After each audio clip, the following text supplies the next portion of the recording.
Hi everyone, I am Dr. Rahul Rai. I am making this video hoping to acquaint you with basic strategies for dealing with everyday stress. All of us know that these are stressful times, and in these times it becomes way more important to learn how to deal with stress, and I am here to help you do the same. Let us start with understanding what stress is and what it is not. Stress is the wear and tear our minds and bodies go through as we attempt to cope with our continuously changing environment. Now let us discuss how to recognize stress. There are many common physical as well as psychological symptoms. Some of the common physical symptoms are gastric problems, nausea, sweaty palms, palpitations, appetite disturbances, and dizziness. We all must have experienced this in times of stress. Now we come to psychological symptoms. There are many psychological symptoms. I am just describing a few of them. Mood swings, irritability, lack of concentration, lack of confidence, headaches, sleep disturbances, anger outbursts, social withdrawal, constant thoughts of worrying, sadness, and depression. Sometimes we confuse sadness with depression. Depression is when sadness is persistent for a period of more than 2 weeks. Then only we can call the patient or the person as depressed. Stress isn't always bad, but it is bad beyond a point. Some amount of stress is always required for us to perform.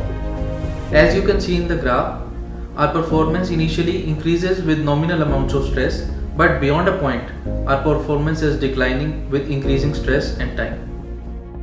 Here are some questions for you to understand how stressed you are. I'll also share a score sheet which will help you understand and interpret your stress levels. Now that you have assessed how stressed you are, it is time to discuss how to manage it. We have to maintain a sleep-wake cycle, that is, a fixed time of going into bed and fixed time of waking up. This is very important. We should stop our screen exposure or using phones, TV after going to bed, as exposure to these doesn't allow our brain to relax and hence delay sleep. Now we'll discuss time management. Being disorganized also fuels our stress. We should prioritize our tasks. We should develop and maintain a routine. We should make a to-do list. Sometimes stressed out people complain that we are forgetting things, we are facing memory issues, but the reason is we are not organized. Next is ventilation. Ventilation basically means sharing our emotion. We all have a group of close contacts with whom we can talk our hearts out. Sometimes it is also important to share with others as we may be perceiving things wrongly. Sometimes writing diaries may also help release feelings, but do not reread what has been written. Humor is also a great way to reduce stress. When we are under stress, it is quite likely that we aggravate our own stress by concentrating on the worrying aspects of that particular situation. However, there are lighter sides to any situation and we should be able to look at that too. Stress can make you stuck in a loop of negative thoughts.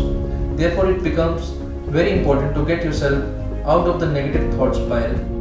A few helpful strategies: watching comedy videos, breaking the monotony after a period of time, taking breaks often, playing outdoor activities may help. Any sort of physical exercises usually helps in relieving stress. There is a specific breathing technique, it's called 4-7-8 technique, in which you inhale through your nose to a mental count of 4. You hold your breath to a count of 7 and then you exhale completely to a count of 8. You can do 10 repetitions for a workout. I hope the points discussed help you all, and feel free to contact in case of any further assistance. Thank you.